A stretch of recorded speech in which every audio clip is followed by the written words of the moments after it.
Look up. Yeah, I know I'm live.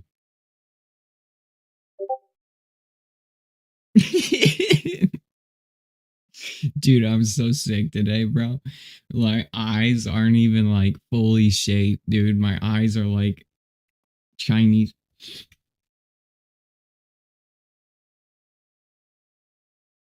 Yeah, it just came down to like, you just don't. Like, I'm not gonna go find some guy with 20 followers and then rate him and be like, oh, your channel's ass cheeks, dude, because you have a set of like, shut the fuck up. What gives me the right, dude, to do whatever the fuck they want to do, you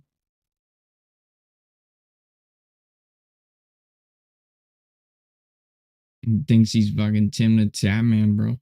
Thinks he's like Doctor Disrespect. It's like, no, you're not that big, bro. If Tim the Tap Man came into my channel and said turn followers off, I'd be like, all right, yeah, sure thing, bro. You got it. Aye, Captain. Because he could donate me $1 million. You know, it's like for doing it. You know, Mr. Beast coming here. Fuck yeah, dude. Fucking thinks he's Tim the fucking Tap Man. It's crazy. Like, I would have never rated you ever if I knew.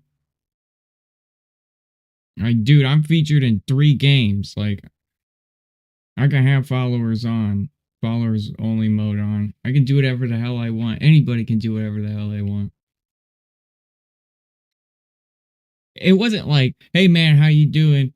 You know, hey, I should suggest this. No, it was like the first thing was I would have never have rated you. It's like, shut the fuck up, bro. Like, what the fuck, bro? Like, he just burns his bridge with me the second he gets the opportunity. Like, you know, like rule one is don't burn bridges. And like that's what a good father tells their son. Don't burn bridges with people. And it's like, I'm not gonna forgive your ass because you just tried to slander me in front of a bunch of people. So like, burn the bridge with Mr. Smithen'S the second you rate him, man. That's a good idea. I don't, just blows my mind. Like, Techno Freak is awesome.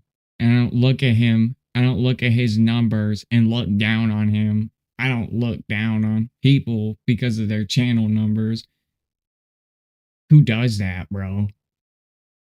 You learn that shit as you grow as a content creator. And if you're not learning that shit as you grow as a content creator, then you don't deserve to grow, in my opinion. You know, community is important.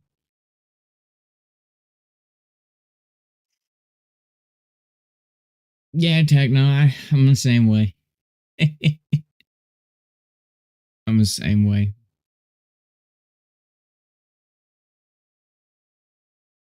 I don't care about his numbers, dude. You have 50 to 100 people that care about his stream, cool. For all I know, he could be view botting, and then he has just other people and being algorithm pushed to come watch his content. I don't, numbers don't mean dick to me. My community is built on the people that come here every day and really show love, compassion, and care. That's it. All I need is 4 of you, and I'm happy and content. That's what it's about. It is building real relationships and a real place for somebody, you know. I've watched so many creators. I've mentored Ragnarok, and after I mentored him for like 4 months, he got partner on Twitch, and numbers are a good thing and they're a bad thing. You know, I can be well known in a community by just caring and going out and joining somebody else's community and being a part of their creations. I don't have to be giant. There's so many people in Hollywood. There's so many people in Hollywood that the whole masses of the world have no idea about, but people in Hollywood in the industry know all about these people and they're icons to them for their accomplishments that they do inside the industry. And that's me. You know, like I'm friends with Stale Cracker and me and him have gone fishing. It's got over, like what, 10 million TikTok followers and everything. Kicking Their Bass TV, who's done YouTube videos with Lil Yachty. Me and him are IRL friends. You know, it's like that's valuable to me that I can be recognized by really big names and create these really valuable friendships throughout my life. It's just as equivalently important. Featured in Hitman 3, the game, and I know a lot of developers on that team, and that's important to me. I don't care about my specific growth and what I appear to the masses. Just about the relationships that I build. That's it. And that's all it should be about, man. Because, you are what you are.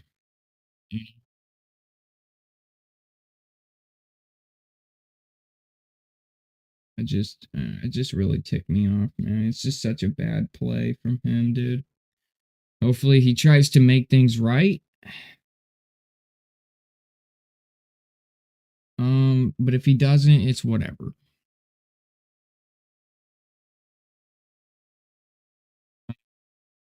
I just It makes me upset, man. No, the app's going good, dude. So we have the Venus, we have the Mars, and we have the Jupiter.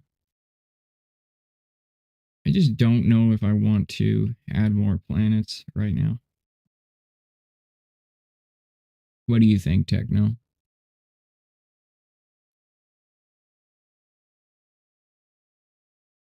What do you think?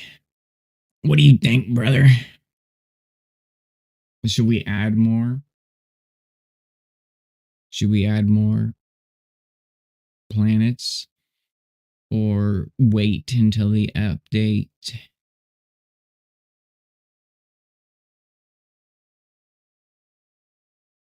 Well, the back end's already made for them. In Jupiter, it can only get this much accurate. I could put it any game date. It could be fictional. It can be like the calculator. Let me show you the calculator code. Is really, really intense. Every single calculator class that I've created is like a logical system, and I have to, for each planet, I have to change the logistical system for each calculator. So every single calculator is like a day of work. Um, it's crazy. So the Venus window calculator is a 19 to 30 divided by, this math looks really simple, but it's not because it's in code form. It's relative to a bunch of calculated math and percentages. And then my calculator class that I created will basically, where is that? Or no, my calculator, my calculator class here, right here, is an exemplary master in it named Planet Mars, ICO planet. That bounces off the divinity of calculate, transfer window logic, return. That sets up the calculator. There are 15 individual um processing steps to creating like 150 to 375 objects to run a simulation to get the top 5 encounters.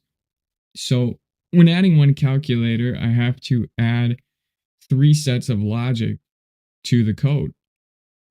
It's very well, moons are pretty self-explanatory. Get the orbit and then just aim towards the moon. I don't think anybody needs help with that. Um, or when you get in an encounter with a planet, try to just hit one of the moons on the way in. I mean, that's pretty self-explanatory. It just the big planets, all right? It's just a big hard planets to get to. I think I want to keep them there, right? So Mars, Jupiter. Jupiter really doesn't even need to be there.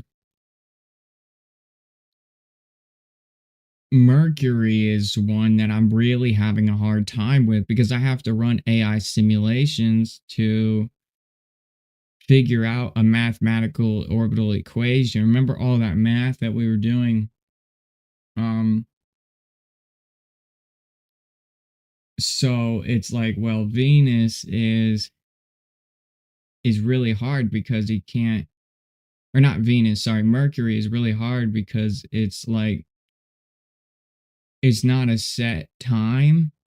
There's not a set month algorithm.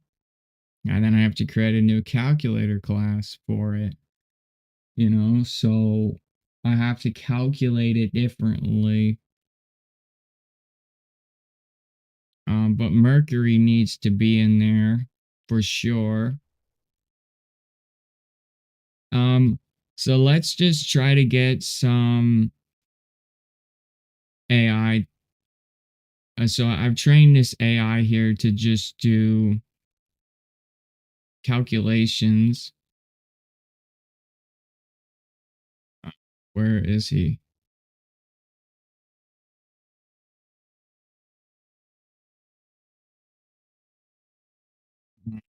I did not delete him.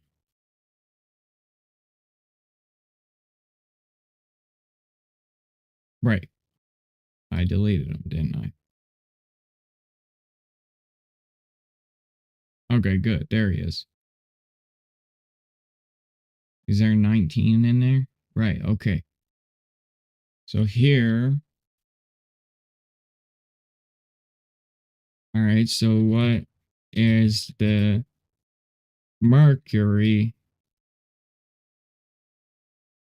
transfer window?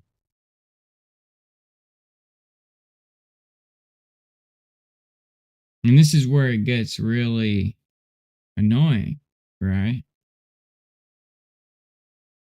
It's less applicable compared to a transfer window for other planets like Mars and Venus. It's primarily due to the proximity of Mercury to the Sun. Mercury is suited very close to the Sun, and its orbit is highly elliptical.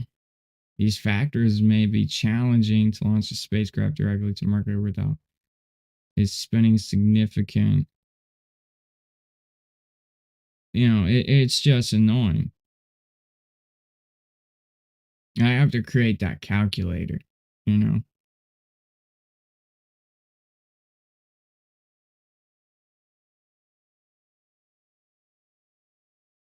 It is already being it's already in play in the calculator of Earth's position to the planet's position in the solar system. So that's not a problem. I already covered that. I just am looking for an encounter in months. That's the only thing I need to complete the mathematical equation. I'm going to try to trick the AI to give me some valuable data for the calculation.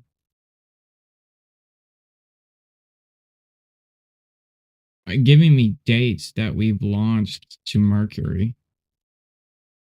I can understand kind of the patterns. We did one in 2015, we did one in 1973, and we did one in 2004. And we did one in 1974.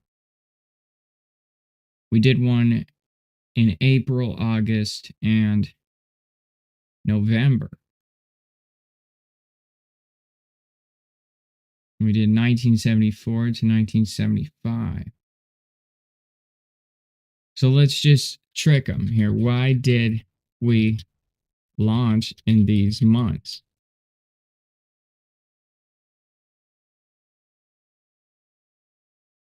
Cannot type today. Yeah, you have to do slingshots to launch to Sedna. You can't do it any other way in our game. This will also give you encounters from planets to another planet, this tool. So there's the Hanman transfer orbit, and then we did an elegant of orbits. We did a launch to orbit. So we went to Mercury, right? Okay. So what we did is we alignment of the orbits from Mercury, and we launched from Earth to Mercury. And we did a slingshot from Mercury to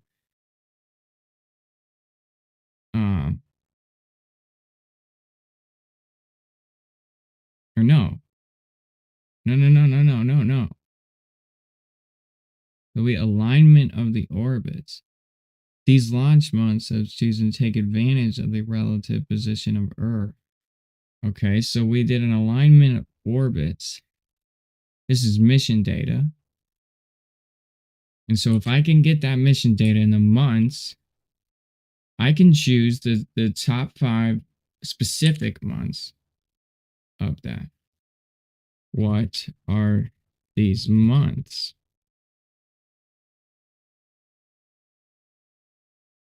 Right. Now we actually have an answer here.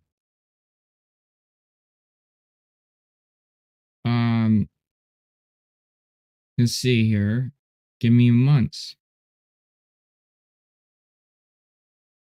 Come on, give me months. Just work, please. Around the sun, right? Okay. Give me months with years and days to get the alignment of orbits to Mercury. Right. So we did October 20th, 2018, 2004. Right. So if we, I'm going to try to get the AI to find the pattern. Find the every month/year basis. If I can type today, I cannot type today. Year basis of this data.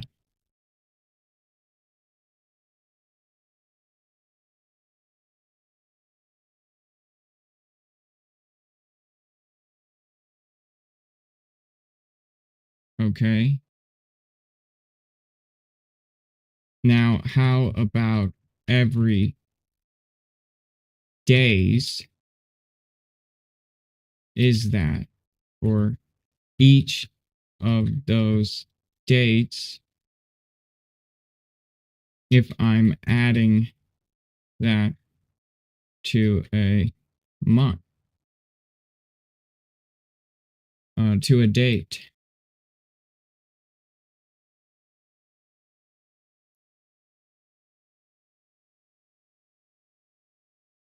Every 116 days plus 116 days plus 116 days. 116 days. We found it. We found the pattern NASA uses every 116 days. I'm smart. I did it.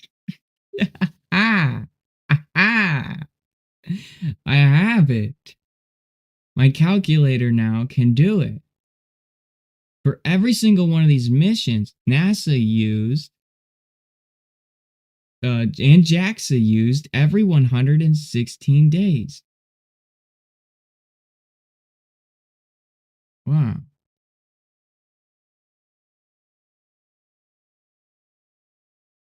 Of course, I still need to test this app and make sure that it works. Um, but I want to get Mercury in there.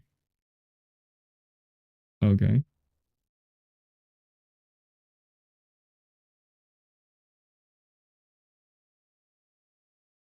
Now, what I need to do is go here back to my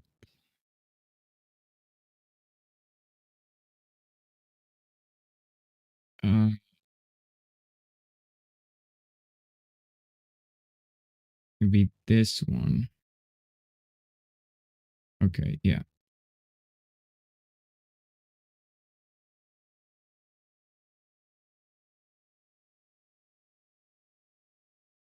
This is to Mercury.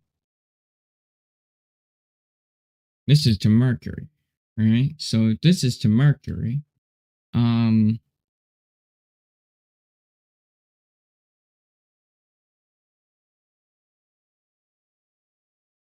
we need to add this to the calculator and add a Mercury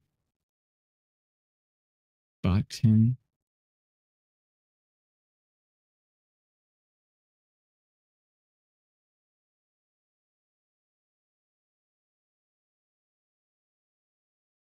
Yes, that works.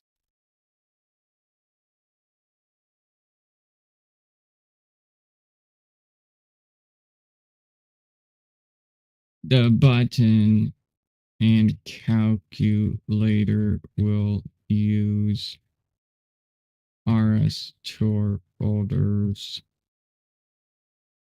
mercury.ico.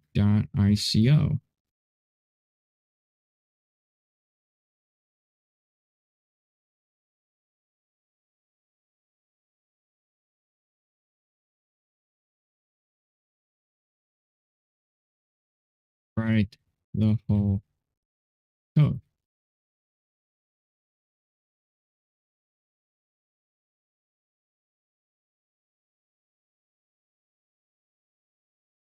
Okay.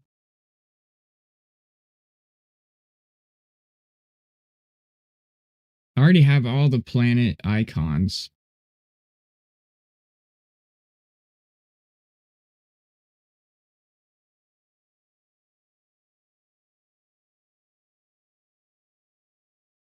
Um, of all the planets, the nice marble planets.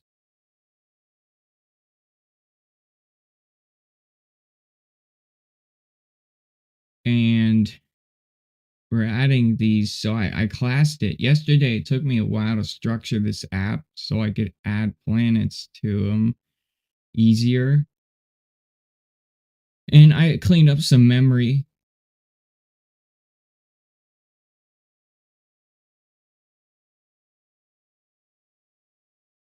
And it's every days, 116 days. And then the calculator transfer window for right here.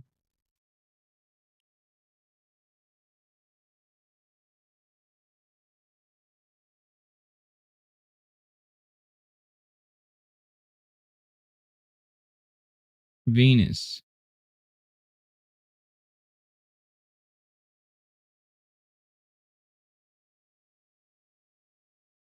Jupiter. In 1930, 1330, right? And then we have Mars and Mercury. There's my Mercury calculator class. There's my class for my calculator for Venus. And there's the ICOs. In theory, this script should work. Oh, frickin'ly. Let's put it on test bed 2.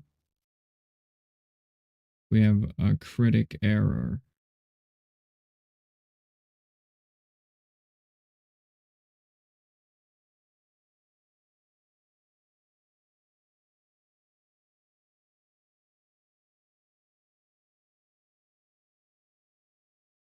Believe he just misclassed that.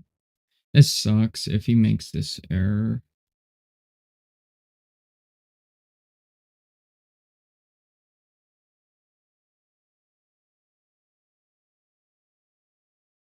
Right. The whole code. Ay, ay, ay.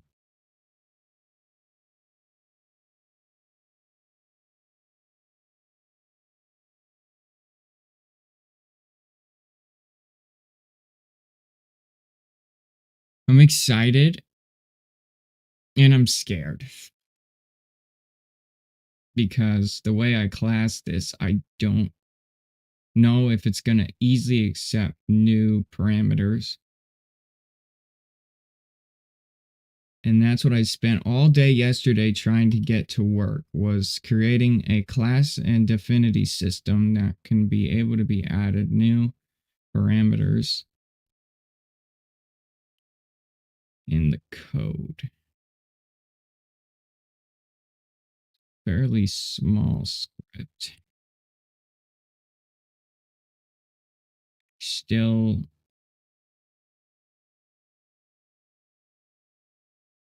giving me errors.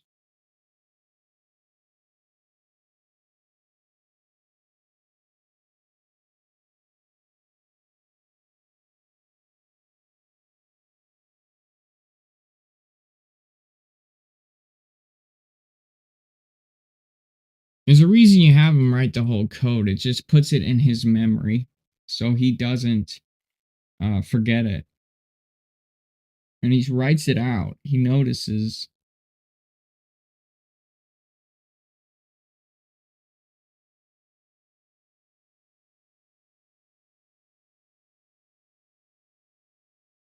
What to put in to keep data there.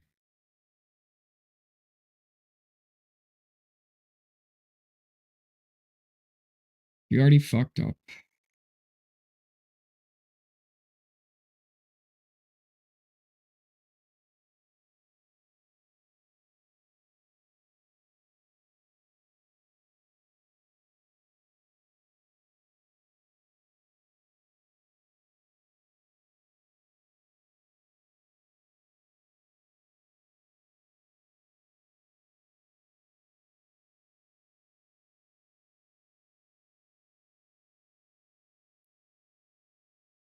Now is he going to break something else in the code?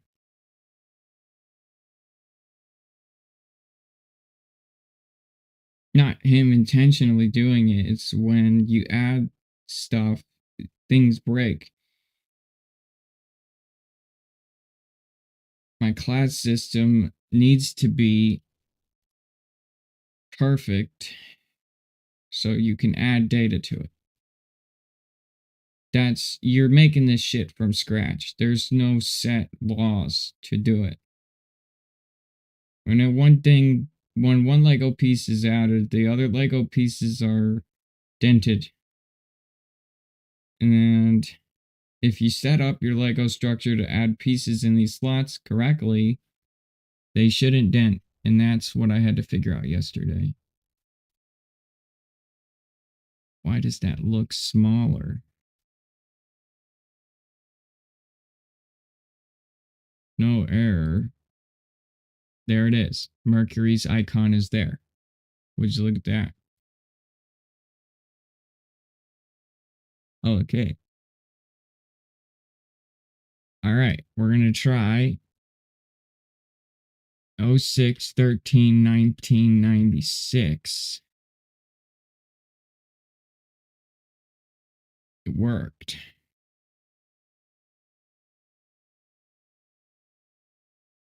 10/07/1996, 1/31/1997, 05/27/1997, 09/20/1997, 01/14/1998.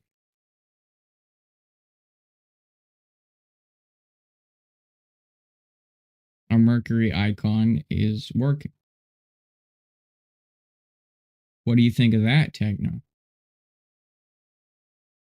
Now let's see if all the buttons work. Back to planet select. Mercury's icon is not doing what it did yesterday where it kept disappearing. I fixed that error.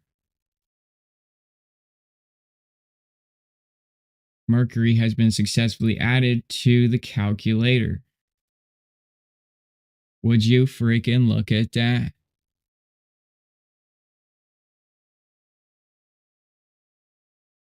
It works. Now, what the greatest thing is I can go down to the way that the math works, and I can fine tune it and add to the calculations later.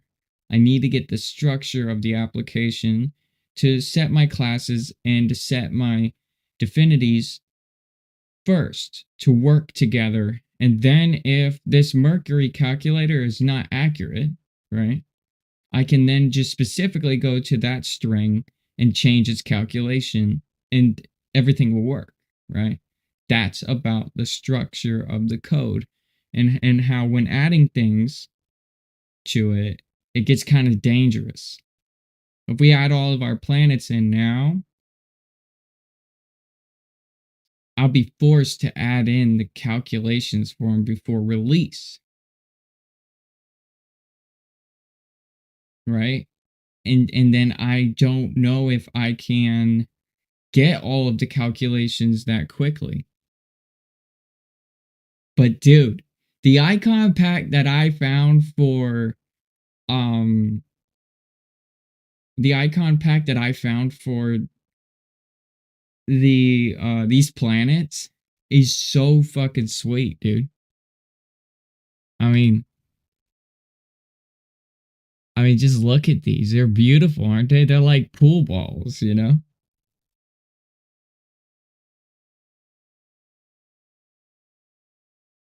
Right. Yeah, exactly. And let me show you exactly, like, in layman terms, what I'm talking about. So here's testbed 2, and I gotta remember that. Testbed 2. Is your calculator create widget. You have your show calculator, and this is our calculator widget menu, right? For when I click on this guy, this is just the widget, meaning this is just the screen, right? Now the data behind that screen is nested into the calculate transfer window math formula, right? So it's put in the math formula calculate transfer window logic. That's nested inside of the calculator's logic, and that definity will go upon this definity calculate transfer window. Display results is then set to universal, and that's called back to the show calculator. Show calculator's def is then also attached to the show planet selection self, meaning when I hit go back to planet selection, it loads that definity or that object, right? This is object handling. What is an object? You create an object, that's a process. you open up your task manager, and I say that I'm creating a CPU object. I'm creating a CPU process. You're creating these processes inside of creating processes inside of an application. All right. So you're nesting different process creations and temporary caching to essentially create an application, right? So we go to class Jupyter Calculator, right? So now this class is called upon the calculation class, which is called upon to string attached to the transfer window and the calculator and the show planet select. All right. This is very complicated sounding, but it is actually the cleanest way to do it, to run the fastest, to run the best. When it comes to making pie games, right, I'm a douche. I do not know anything about making video games in Python. So my pie game is trash can. But when it comes to making software that actually runs really, really well, I'm a beast, right? All right, so we go to Jupyter Calculator Planet, right, class, Mercury Calculator Planet class, and we go to the class Mars Calculator class, right?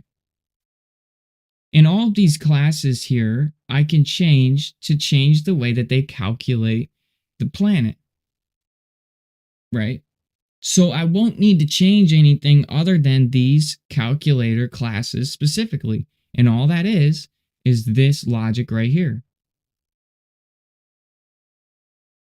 which is super amazing. So that's structure, that's creating code structure.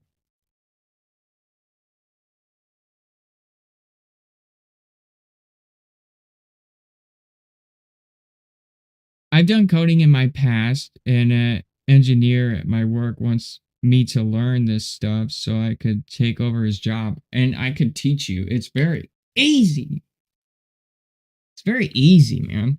And I would recommend using ChatGTP to teach, because ChatGTP is amazing, because fuck all the Skynet conspiracy right now and all that bullshit. I don't want to hear it. Okay. Imagine having a professor, okay, that was really knowledgeable. I'm going to explain why AI is super crazy. What is knowledge? Knowledge is perspective, right? That's all it is. What is language? Language is perspective, right? That's it, right? So when you are sitting there and you're trying to learn this guy's perspective, and he has no perspective of you whatsoever, right? And all he's trying to teach you is the perspectives of knowledge, right? That sucks, because he's literally going to sit there and he's going to only be able to communicate in his perspective to you what he's trying to teach you. Think about it. Well, what is coding? Coding is engineering. It's kind of like teaching. That's what coding is. It's kind of teaching, right? So look at it in the coding world. You have to teach the computer or the processor your perspective in order for it to understand what the process that you're trying to create is, right? Because there's a million ways to do it. You could make it, and it could be completely backwards. So the professor has to do the same thing to his students at the beginning of his teachings, and teach them about how he sees the world, to teach him, her, the class, the masses, right? His knowledge, right? With AI, it will learn how you understand in your perspective and be able to teach you it in a perspective that's yours, not the professor's. So why do people drop out of college, or why do people flunk in like middle school and high school? Is because those teachers don't care enough to try to attend to or adhere to the perspective of their students, or they favor a student or a group of students that can digest their perspective in a way. And those students pass, right? And the other students fail, right? But they didn't really fail. The teacher failed, right? With AI, what's so beautiful is if you ask it to teach you something, it'll learn your perspective and it will be able to actually teach you something. And you'll be able to actually learn. And I've been able to learn off of AI so much more than any book that I've ever read, than any other video I've ever watched on YouTube. It's the ultimate teacher. It's the ultimate thing to make you genuinely smarter. So I challenge you, use AI to learn code if you don't know it. It'll learn how you process in your mind different things, and it will teach you it. And it will actually feel like you're learning something versus when you're not learning something. When somebody's blabbing and you just in one ear out the other, you don't know what the fuck they're saying because you can't relate to their perspective. It's awesome. It's really crazy because it's one of those things that you hear it and you're like, that sounds really cool, right? But it's kind of like you do it and it's like, wow, it clicks and you're like, whoa. So if you're trying to learn coding, Techno, I highly recommend using ChatGPT. Set up a conversation and say, I want to learn the basis of what coding good structure is. Go to YouTube and look at the industry standards, right? And then I want you to teach me AI the industry standards. And when he's like, okay, the industry standards, blah, blah, blah. Okay, but you got to simplify it. You got to make it a little bit more this flavor. And then he's like, okay. And then I'm like, all right, I want you to test me a little bit, right? And then he'll start creating you little tests. And you'll start to see yourself evolving and actually learning faster than a human can actually teach you. And you're like, holy shit. I've become Jimmy Neutron, and I can absorb anything now. The AI teach me about orbital mechanics. Make it really stupid. And then it's like, okay, now make it harder. And it's like, oh, you get me. You understand. You understand me. It's so cool. It's really cool. Yeah, but Techno, the first thing you got to do when learning something is completely unclog your ears. My daddy always said something really, really cool. He said, make sure you're never gonna know it. And it's true. If you know it, you don't know anything. Because things change. And it is true. It's perspective. It's like perspectives change, data changes. There's a really good example of that. My friend, his name is Peter. I'm not going to dox him by giving you his last name. But his father was a coder. He worked in Linux application areas and he learned everything that was in that time. And he just decided one day to say, I know it. I know it. I know it.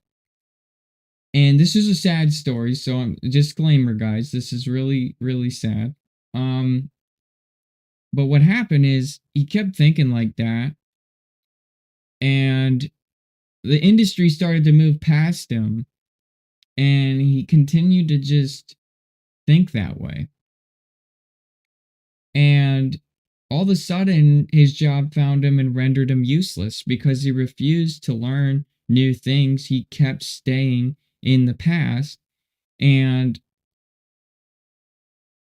well, the results are really depressing. He lost his job. got very depressed, and he tried to catch up. And his old logic and his old brain is already developed, and he couldn't catch up very fast. And it made him really depressed. And it made him so depressed that he actually ended up having a mental break. And he lost his mind, and he committed suicide. And it's really sad. And all he had to do was just continue to have the mindset to learn, you know, and to never say I know it, because if you say you know it, you don't know it, because things change. It's one of the most powerful things my father ever told me, and I'm going to remember it for the rest of my life. And I'm going to apply it. No matter how old I am, I'm always going to adapt. I'm always going to learn. Because if I don't, I could end up like Peter's dad, and that really sucked. John was a great guy, and I remember Boy Scouts and all the good times and doing chores at his house. You know, Peter would invite me over to his house, and John would rub his hands together and say, "Looks like I got some slaves." And we would just be doing chores all day, and we loved it, you know. Even though we didn't, we wanted to play PlayStation 3 or whatever and split screen each other. We just ended up doing chores, and it was a great bonding experience for me and Peter, because it was like we hated it, but we could hate John together, and it gave us work ethic, and it gave us valuable experiences, and then he would reward us, you know, in ways that were super crazy.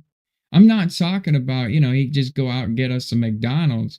He'd buy us tickets to like a game, and we'd go that night to, like, we're talking about $700, $800 things.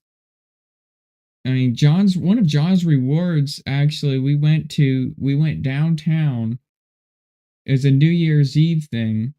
We went to 3 water parks that night. And then after we went to 3 different water parks on New Year's night, it was one of the most, like, I was a college kid, and I partied, okay? But like John could party, all right? Because we went to 3 different water parks that night without alcohol, right? Mind you, we're kids. And we just, I mean, that was just like some Hollywood memory. I mean, that was like just no drug trip, no amount of alcohol could give you that amount of nostalgic joy and just amazing sensation that night. And then we went to 3 different art museums and like art shows, and then we were actually featured on television in a short. John's wife at home was watching everything on TV on the local channels, and it's like, "Hey, Peter," and I'm not gonna dox myself and tell you my real name. It's on TV right now, and like, yeah, and we were sitting there. There was this news lady, and we're just being kids, jumping up and down, you know, and acting silly, sticking our tongue out in front of the camera. We were on like the camera for like 30 seconds, and we felt like superstars, you know, way back in the day. We just were like, yeah, we came home with our heads high, and all we did was pick up some sticks and mow the yard, you know. And I was like, wow, hard work pays off. Rest in peace, John. You know, gonna miss you. Really sad. But yeah, anyway, you know, no matter what, techno, don't know it. Because if you know it, you don't. You know? It's the best thing you can do for yourself.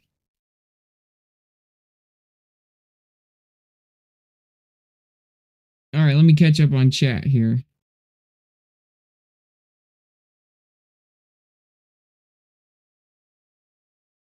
Complex stuff on chip controller setup, so many. Yeah, you'll learn that, and you'll love it, dude. You'll love it. You'll love it, dude. As I love coding. Yeah, I love coding. It's so fun, and all it is structural engineering. You know. Sorry, I'm a little emotional right now. John got me going. Huh. All right. So the Venus calculator is working, and Mercury works, and it works well.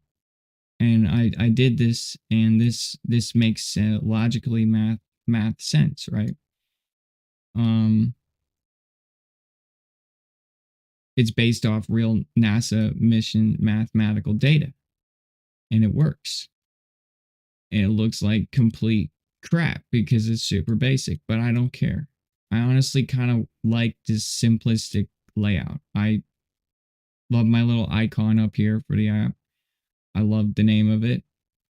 And I love the blue buttons with the black background. I'm sorry, I just love it. It's so simple. It's beautiful to me. What do you think? Techno freak. UI wise. Anybody in chat, critique my app because it's going to be released to the public and you're going to be able to use it in a real solar system. I love these buttons, man. These buttons are so clicky, dude. I even give them a script for like, see how they turn white and they go down. You see them as they go down. It's so clicky. I love it. What do you think of the UI? Does it need anything? It's so simple, but it's so clean. I don't know if I should just mess with it. It's so fast. It's using like no processor whatsoever right now. It's like my computer doesn't even recognize it's running, which is good. I have my icon up here top right.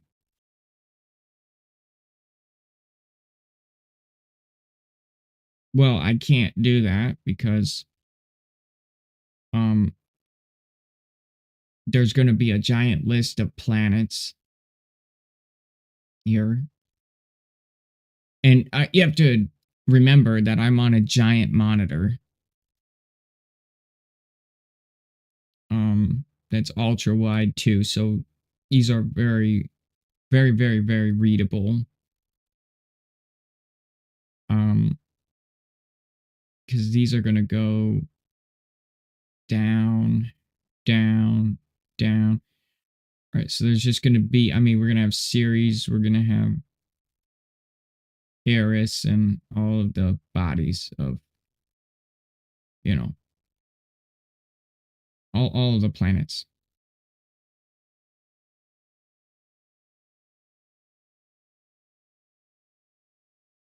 Yeah. So when, like, this is very readable to me. What's awesome about this is you can hit Control C and you can paste it. So you can create notepad documents. I gave that, and it says Mercury launch dates. And so this is really cool. So you can place that in there like that.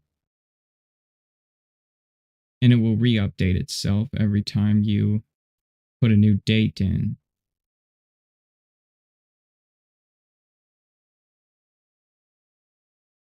Yeah, Ultra Ride will be able to read it. Read it well.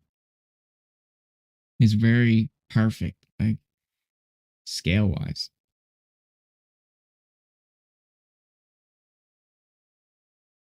We have Mercury. We have Venus. We have Jupiter. We have Mars.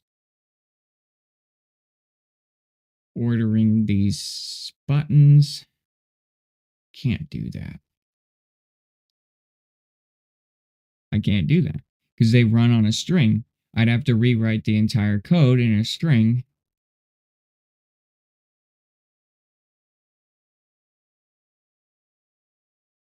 I could. All right, let's see. What planets are we missing? Let's go to our RS tour. We have Pluto. We have Neptune. Pluto will be last. We have Ceres and Aries. Uranus.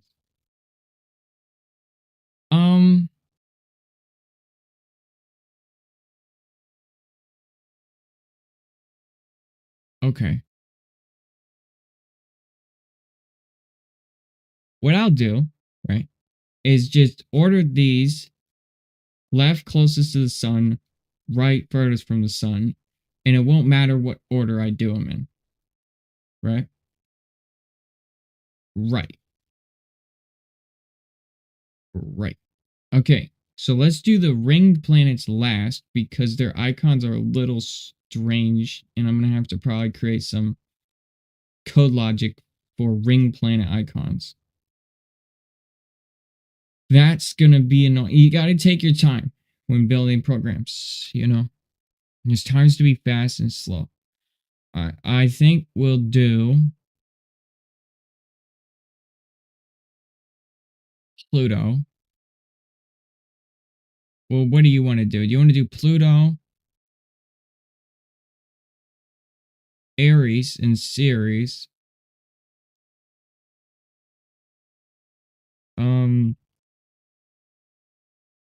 Which one? Pluto, Aries, or Ceres? Or let's do you want to do Neptune? Let's do Neptune next. Let's do Neptune next, yeah.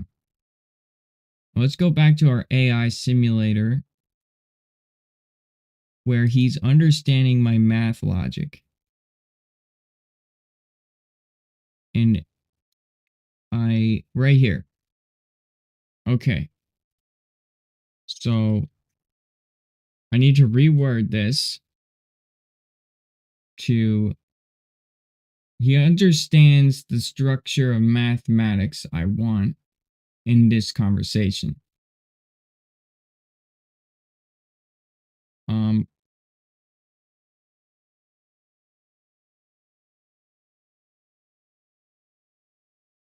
Okay. What's a Venus window? What's a Venus transfer window? Now, we need to find a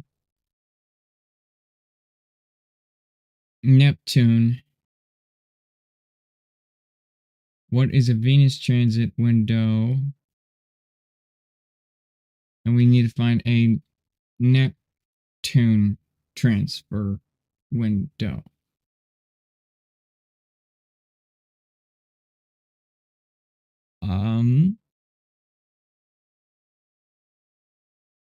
So a Neptune, we got to pry and crawl and scratch for math here. A Neptune is referred to a launching. Yeah, I know what that is. Neptune is a gas giant.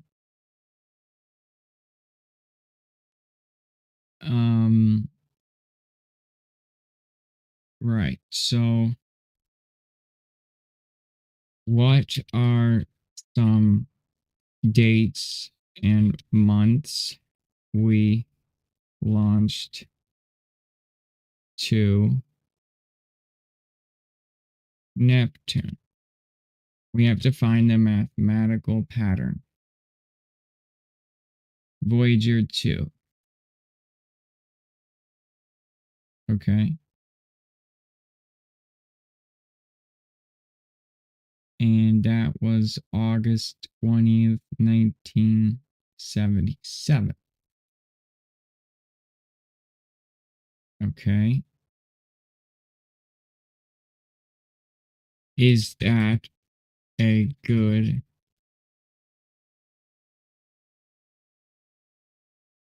launch?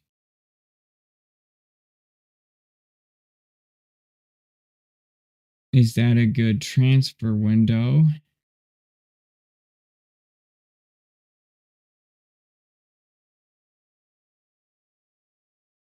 And he says we've done flybys of Saturn.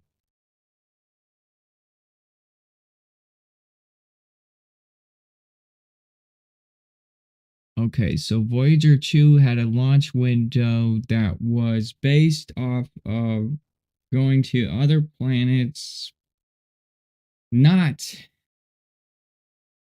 including just this guy.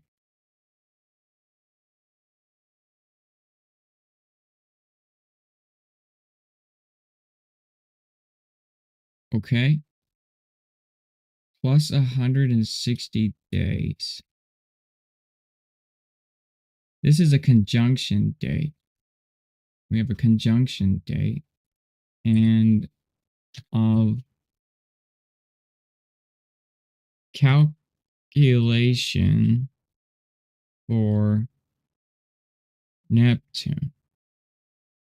Same kind of data extraction. Determining the specifics. You got to give me days. I got to pry the math out of you, dude. Huh. The starting or the position of of Earth and Neptune for the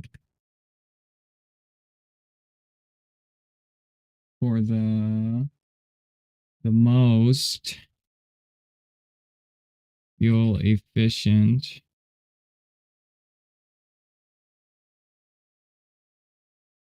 launch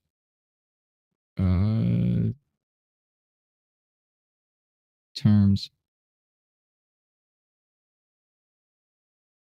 Transfer window.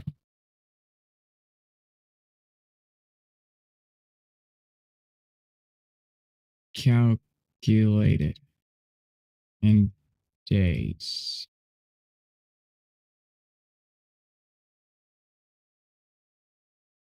Need you to run a simulation. Run a simulation. The starting date is 06 13 1996.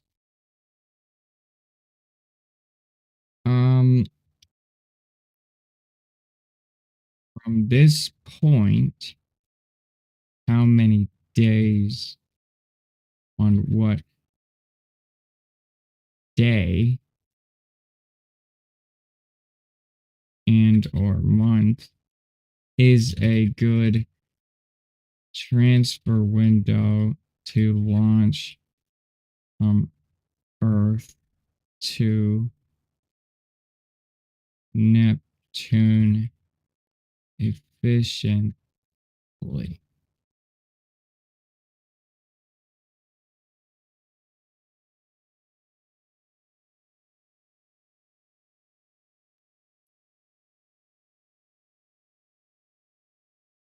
No gravity assist. Just the best day the Earth is positioned in the solar system to reach Neptune.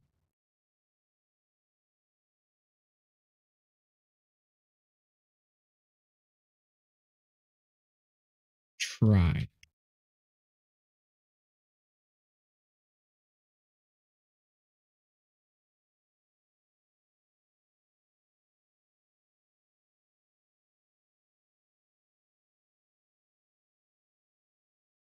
It's a metaphor.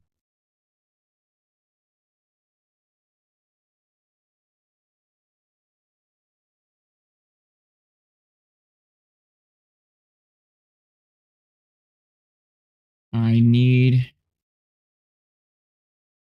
you to use data of solar system, planet positions,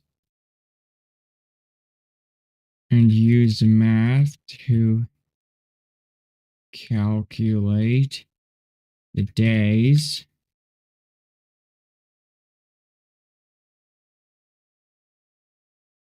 and months to find the best transfer window for Neptune and write your results.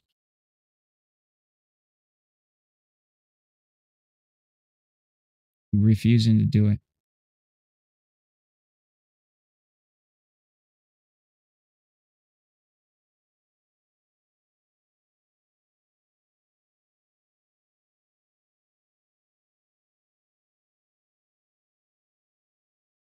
No, you just walk through the math and then tell me the conclusion in a text format. There we go.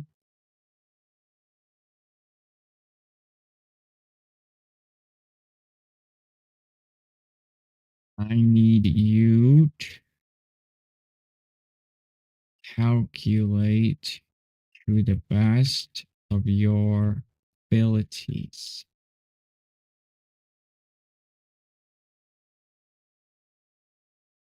He's really stuck on this hill of not doing it. We don't need to be 100% accurate. This means this has never been done before. This means, right, that nobody actually knows this calculation because Voyager was launched to reach another planet. It was then slingshotted from that planet to another planet. Neptune's opposition occurs every 367 days due to the Earth's orbit being faster. Let's choose an initial date close to the opposition. Calculation approximate to launch window. Assume that the launch window around 30 days before the after opposition. This is a broad estimation. So every 367 days in Earth's orbit. Now we need to have him add years. Now add years. No. We might have the answer. Compared to transfer, launch times within the chosen window is shorter.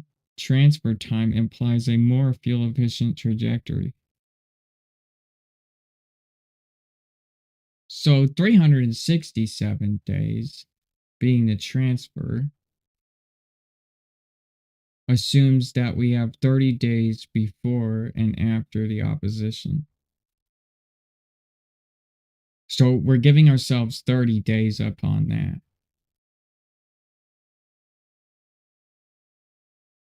Let's run that in a simulation and let's see if that's true.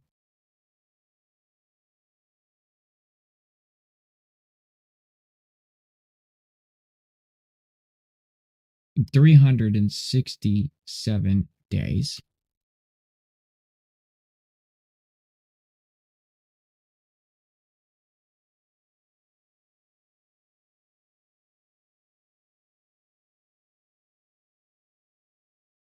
Plus 30 days is what date?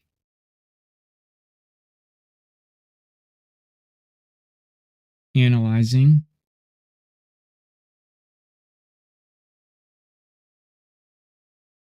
And he calculates this to be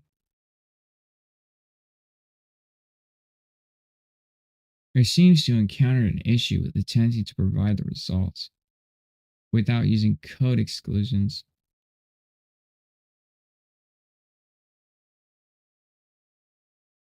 The current date is 06/13/1996.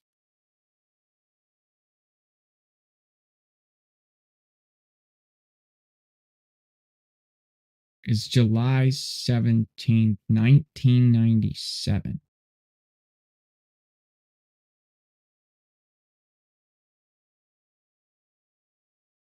Could that be a good day to launch to Neptune from Earth to get an Neptune encounter? Don't hit me with a wall.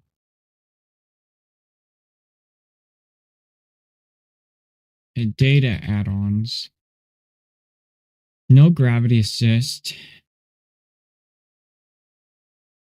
Just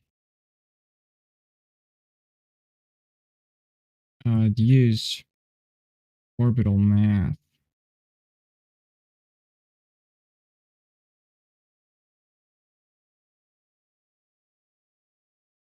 Use solar system data.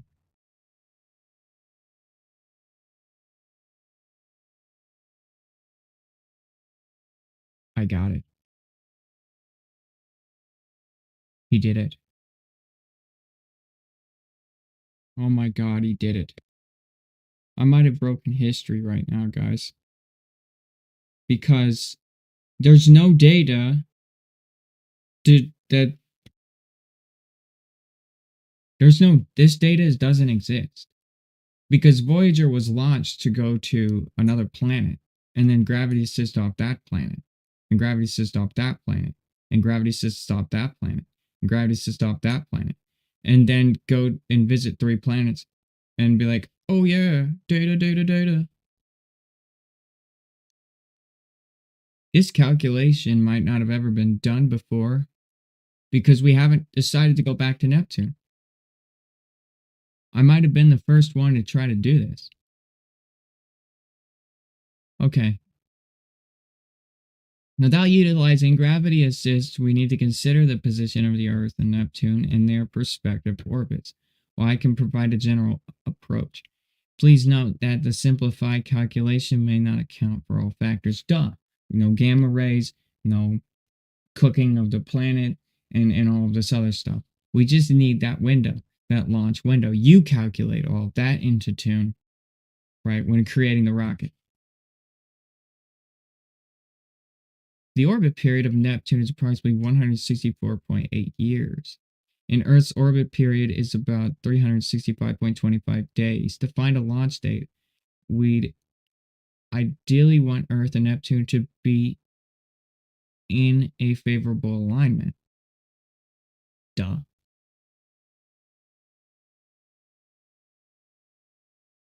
Okay. Okay. So we need to find the date that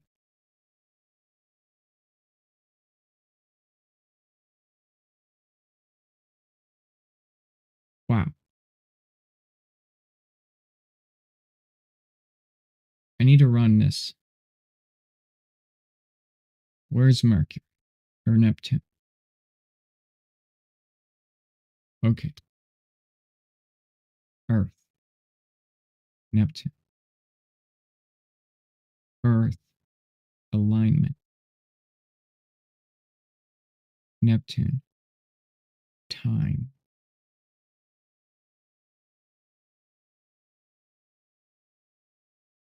time,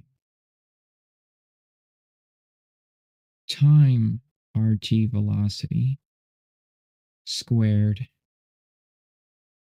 delta V1, delta V2, time RV, delta V1 divided by RV2 is equal to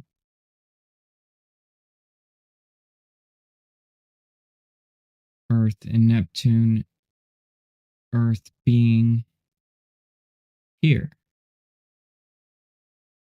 Neptune being here.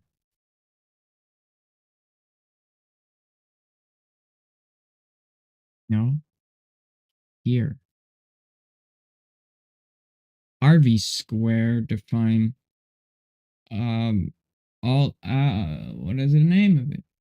Altus etel angle degree math, basically pies. So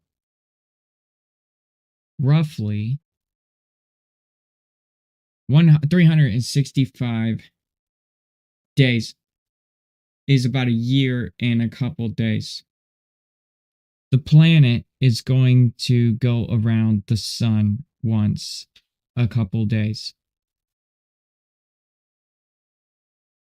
to about there, to about here.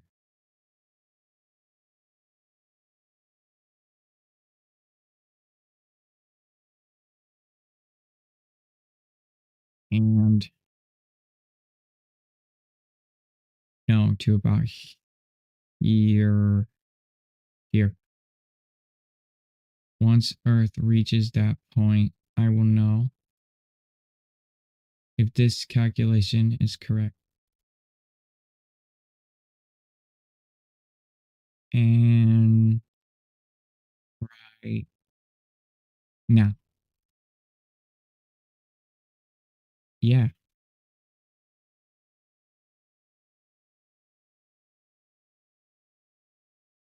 Because Neptune it'll take forever for this guy to come out and reach that point.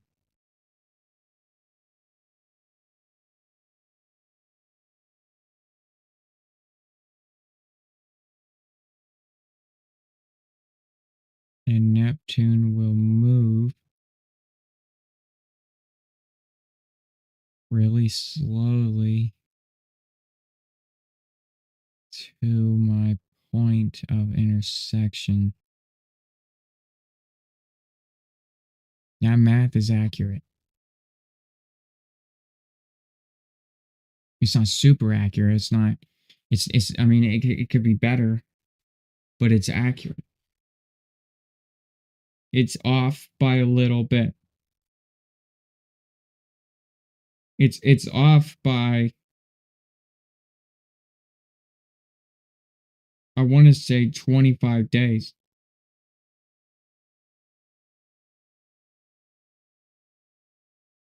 Well, no, it's if a day is a quarter of the Earth's rotation plus 30 days. Divide distance.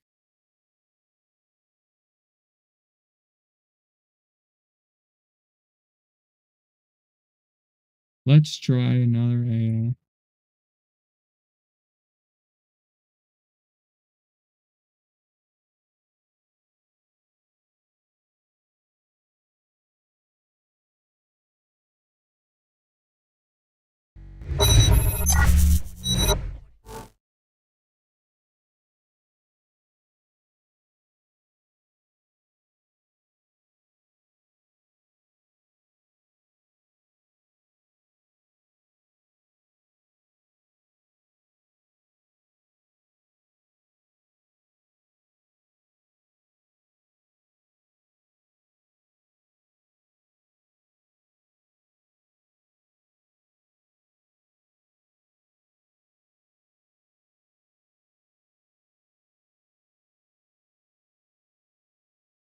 is right.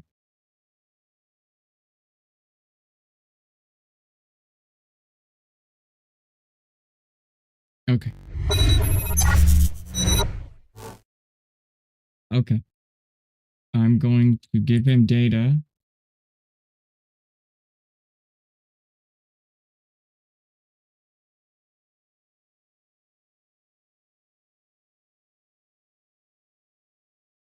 So apply that to your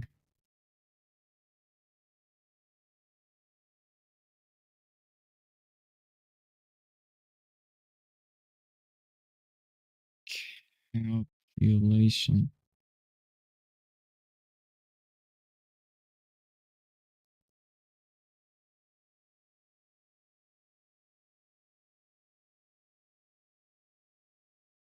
Right. I need to know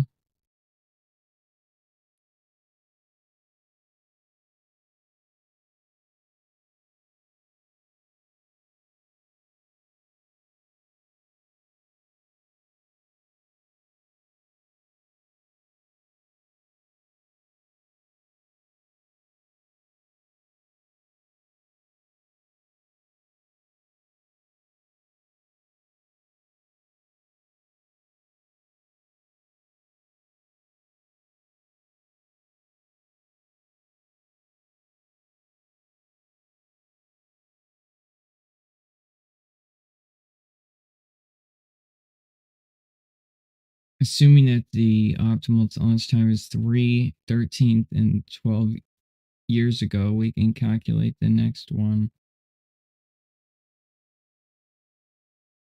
Starting uh, present date is 06/13/1996. Thank you. Come on, you can't analyze that.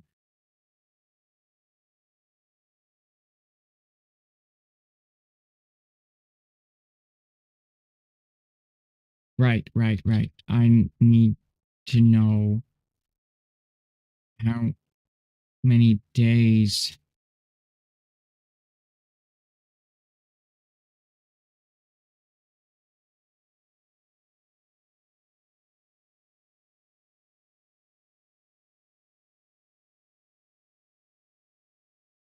current date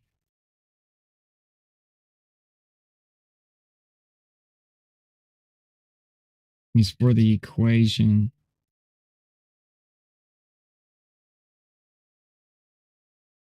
Come on.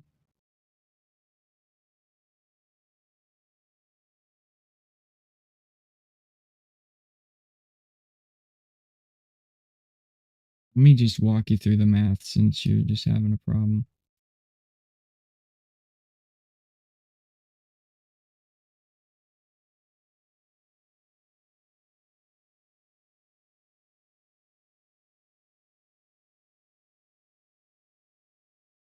June 13, 1996 plus the approximatity is 13 powered.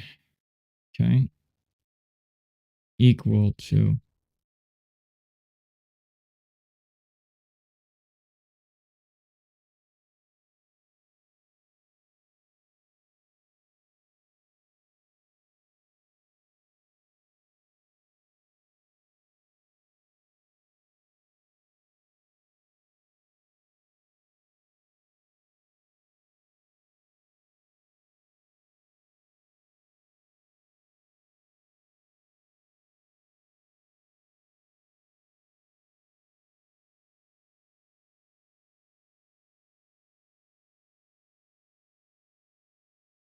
what is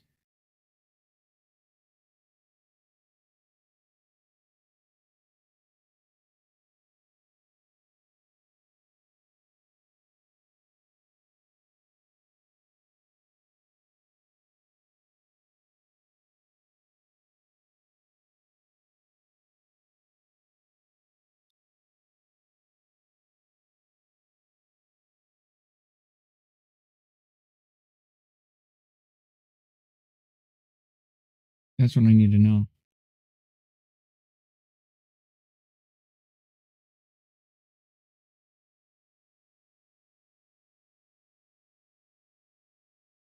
No, no, no. No, no. What is without 06/13/1996?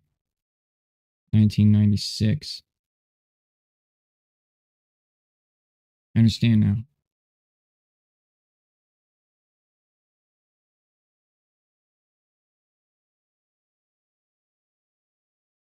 Like, like what date is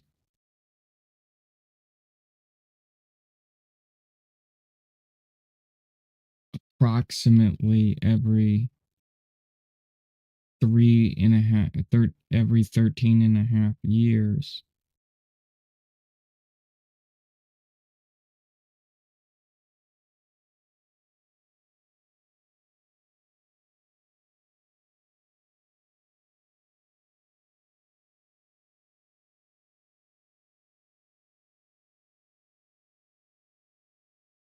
Start from 2001,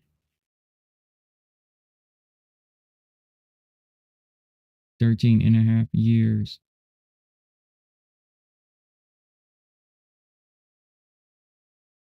We need to try another AI.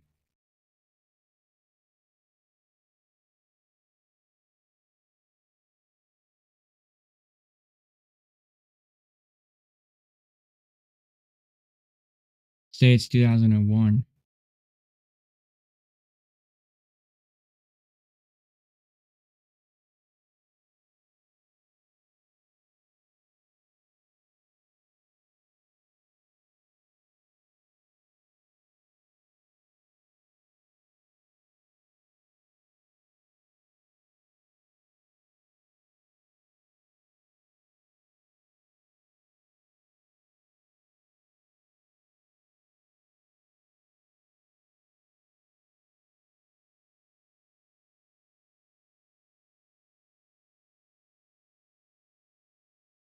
Say it's 2001. Certainly, let's calculate that.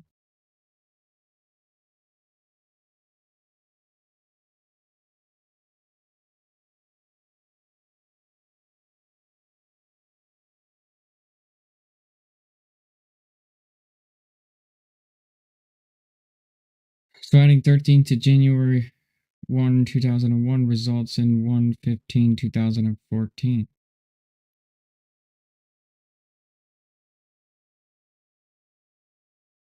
How many days?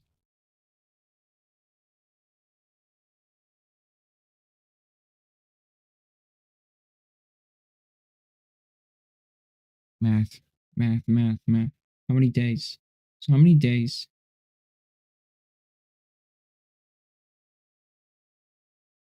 Well, how much would I have to add to a date to get to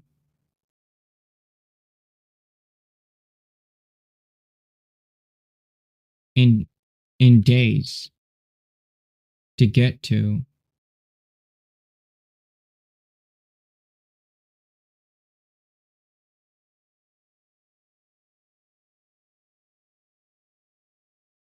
every 13 and a half years?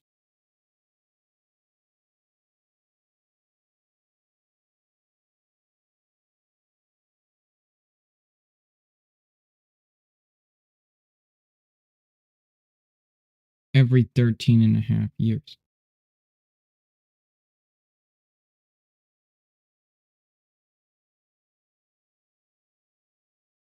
Let's get your average.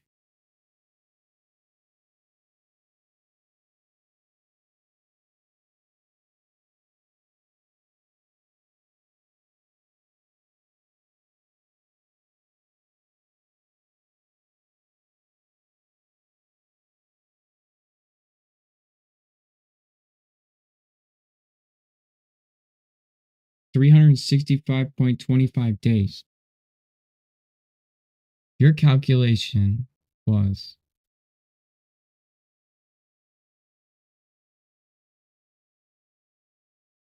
What was your calculation? Your calculation was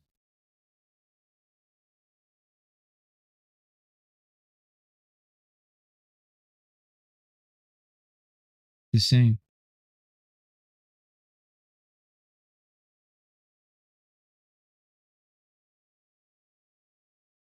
You've calculated the same equation.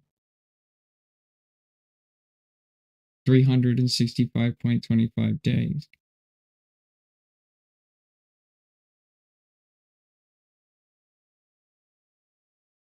Can we estimate?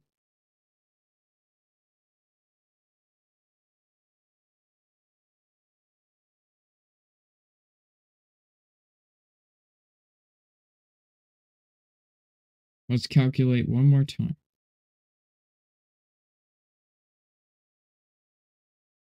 365.25 days would be good. A good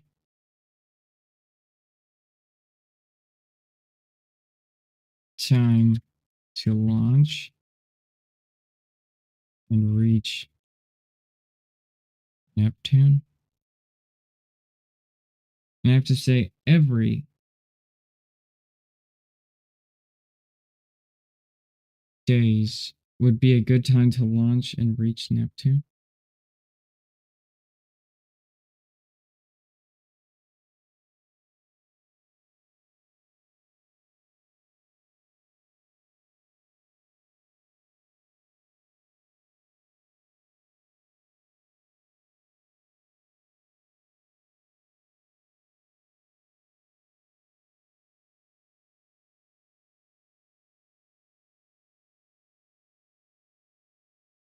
In summary, every launching 365.25 days would not align the optimal transfer window instead of planning the mission.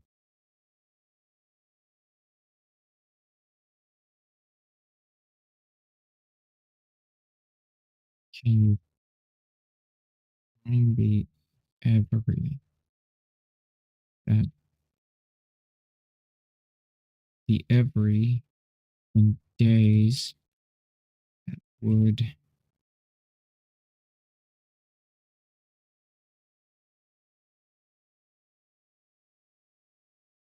align the optimal transfer window. Being AI is no joke, guys.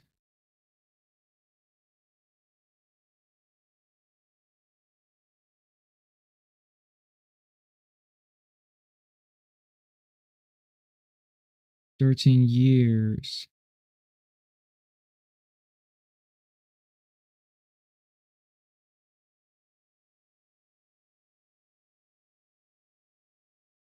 I don't believe the proposed Trident mission to utilize the Optimus October 2025 transfer window. Neptune approved Trident would send a space flyby. Don't care.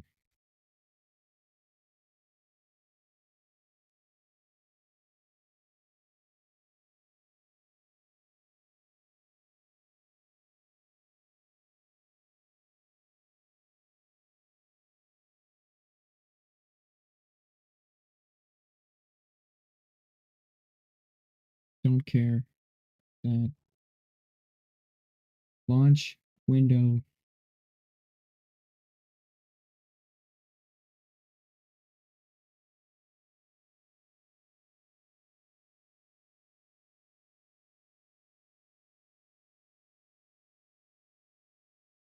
I need the exact days.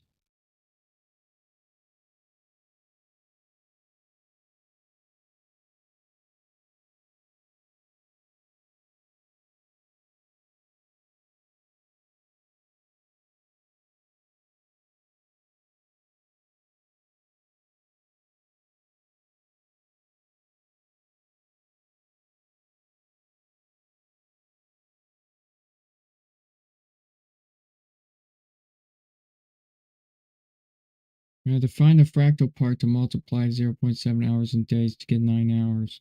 Therefore, 13.5 days to generate as resulting in January 15.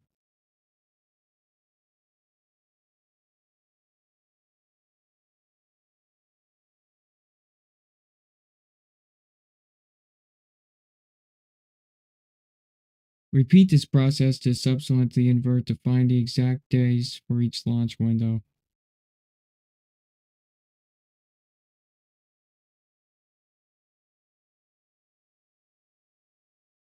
My calculator will add days to a date.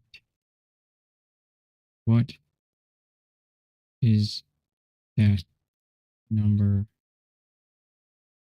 If he says 365.25,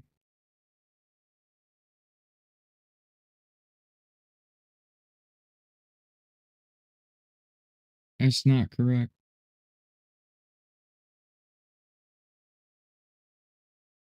365.25 was established as a not accurate encounter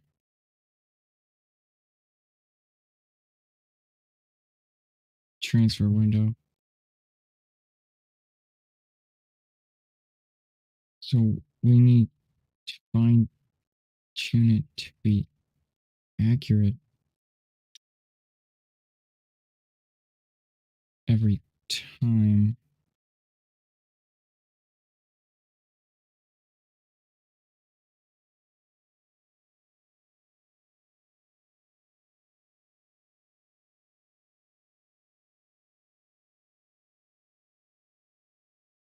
Grab your orbital mechanics and your mission tools and planning. Read data calculations and function Excel, URAC, code, custom code establish.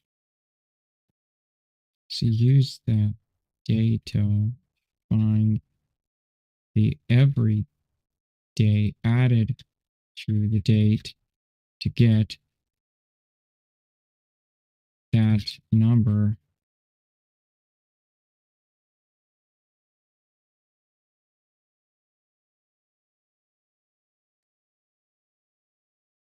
Wow, testing out probs before crew KSB2 mod. That's a challenging way to play. Very cool. Oh, you were probably meant that for somebody else's chat.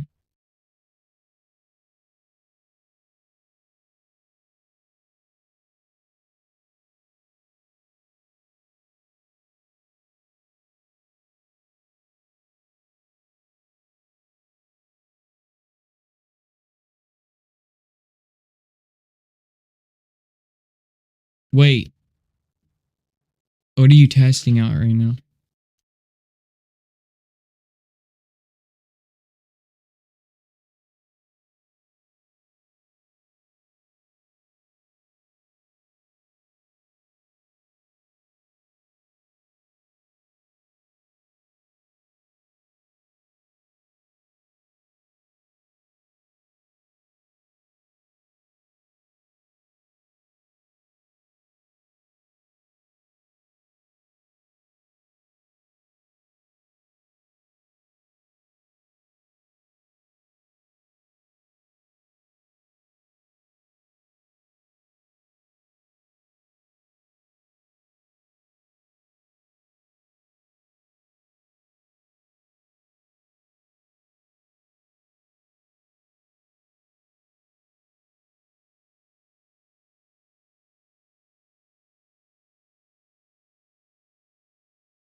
Where's my pod? What does it do?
25 years.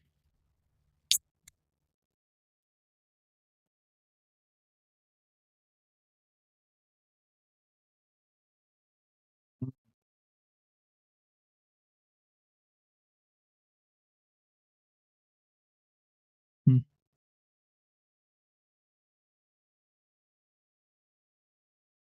This has never been done before. This hasn't been calculated before. I have to calculate it. Mars's every period has been calculated by NASA to get about 6 encounter, about five or four of them are guaranteed. That's equation's been done.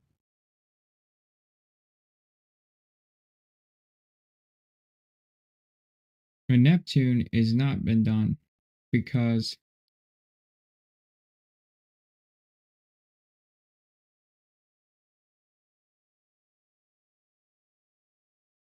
it's crazy. We have the technology now to do that in one trip. With SpaceX's Zion program, ion engines, to just go straight from A to B.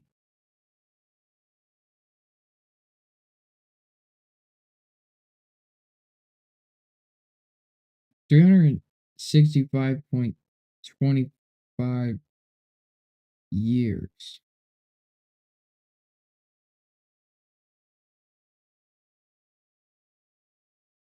It's just off. It's close. It's off by like days.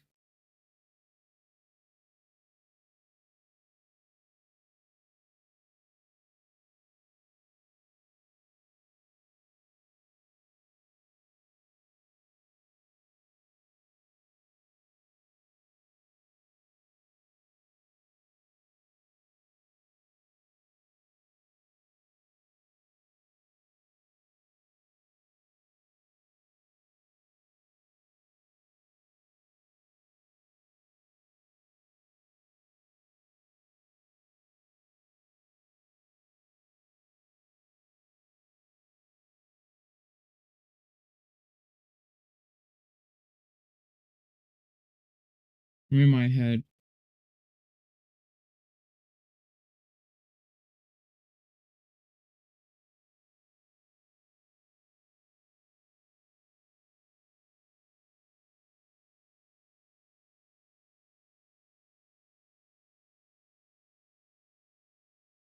$365.25.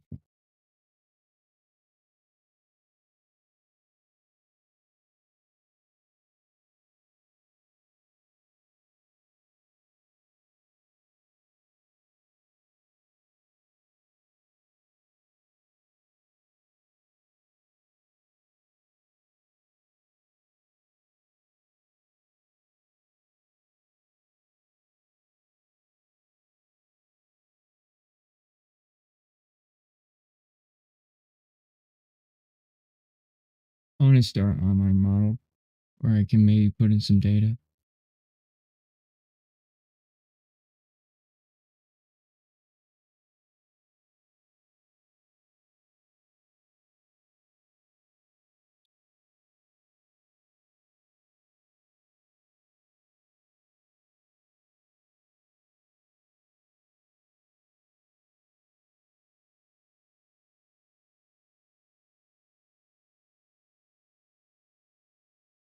Dude, I don't need like some crazy game, dude. I just need a freaking demonstration. So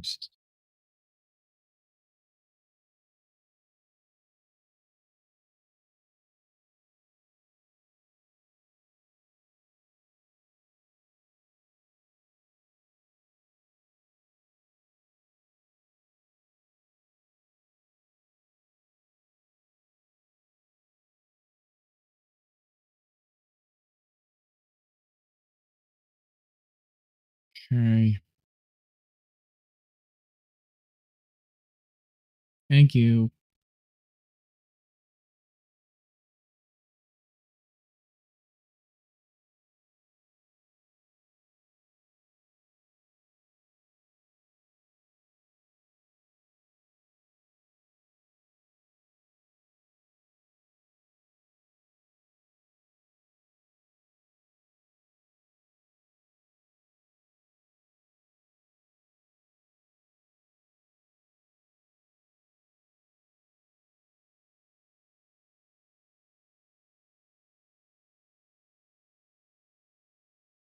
What the?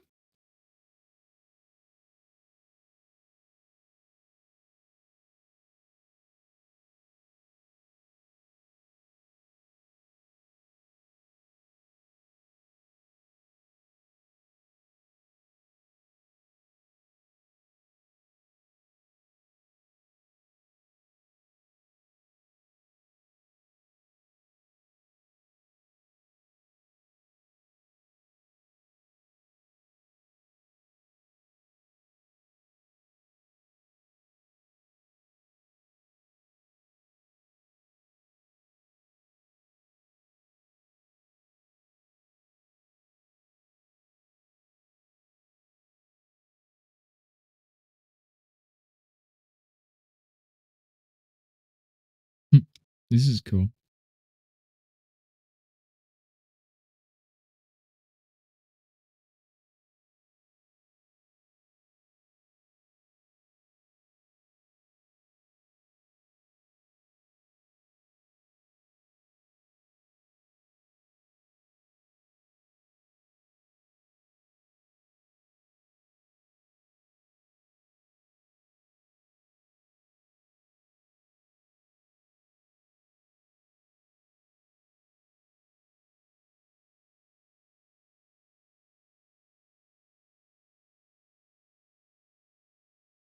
I don't know what this.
This is cool.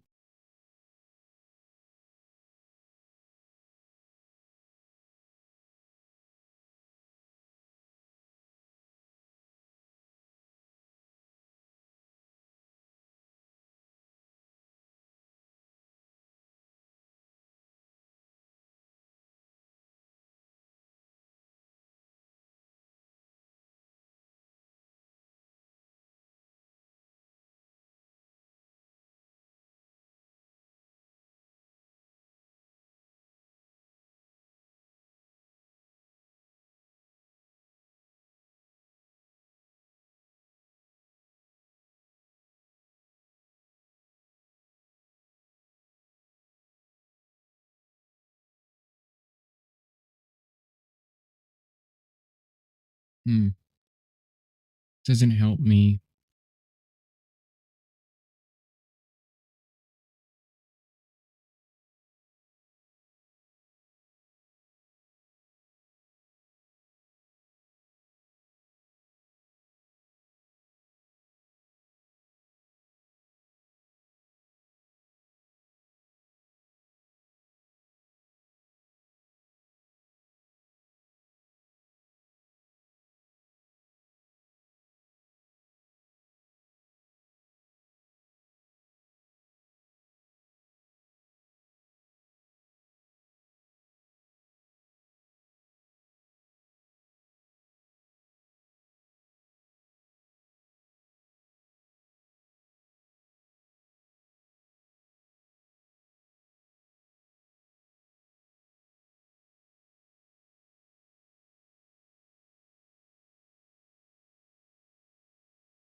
There we go.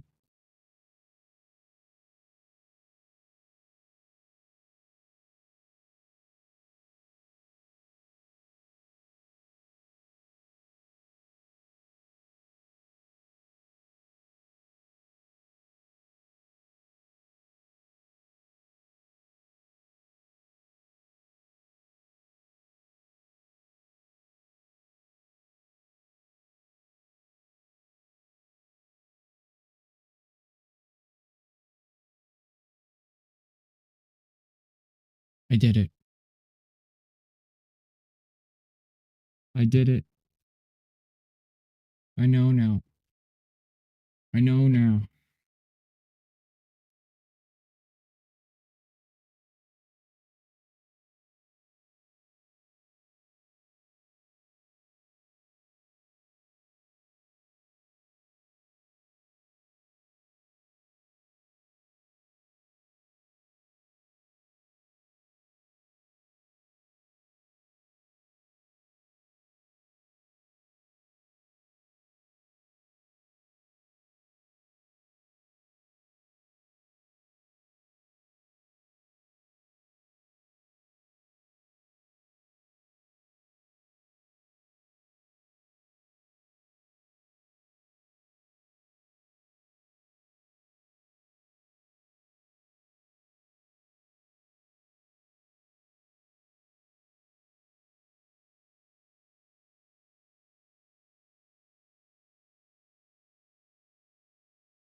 Wow.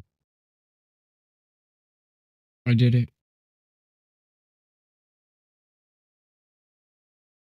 With this data,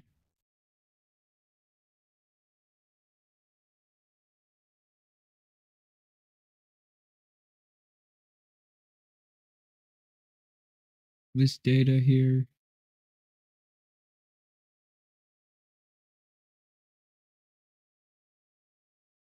I know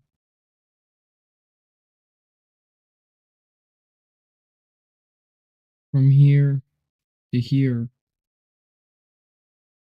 is the Neptunian transfer window.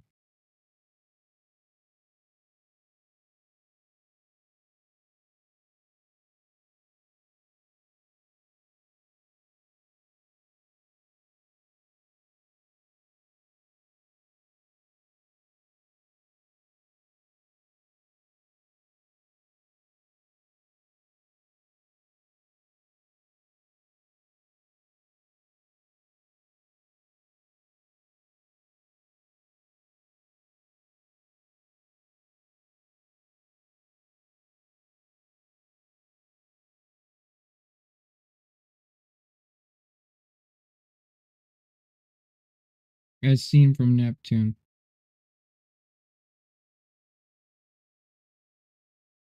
No,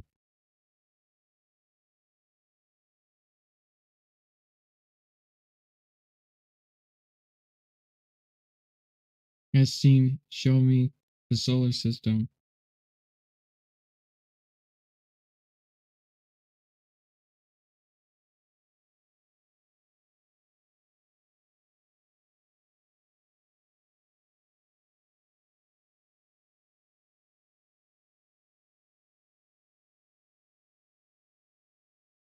I need to see Earth.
Earth.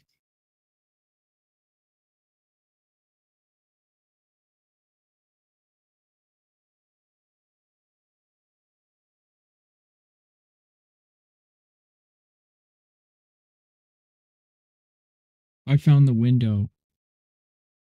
I need to think. I need to go up and do math, and I need to just take a break, and I need to think on this. I'm gonna keep this here. I'm gonna go eat.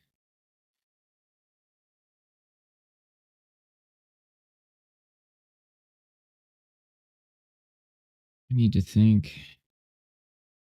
You have 60%.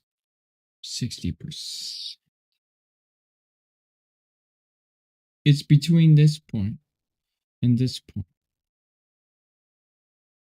This point and this point. I need to calculate the day.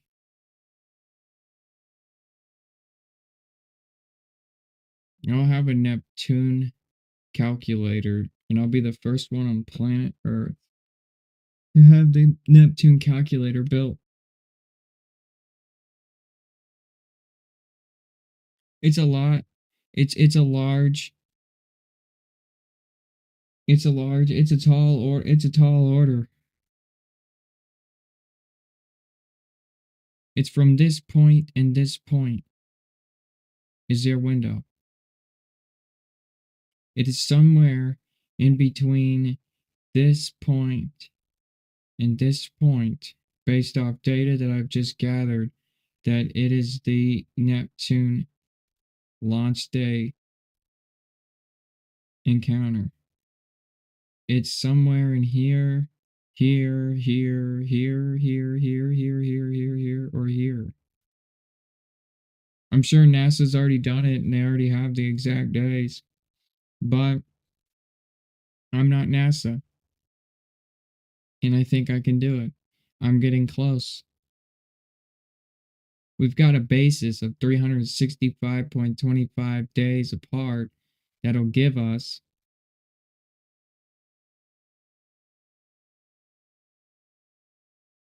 an estimation.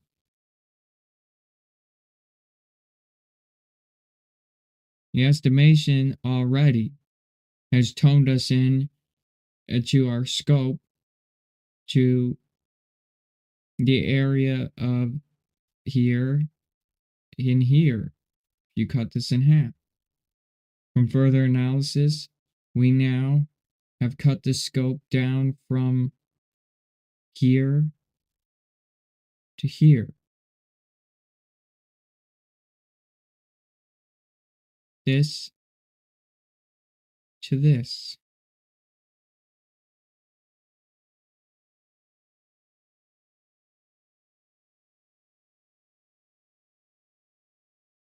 I will need to do more research. My brain is cooking. And as it cooks today and it learns and it absorbs, it's time to watch videos and to study, do my homework.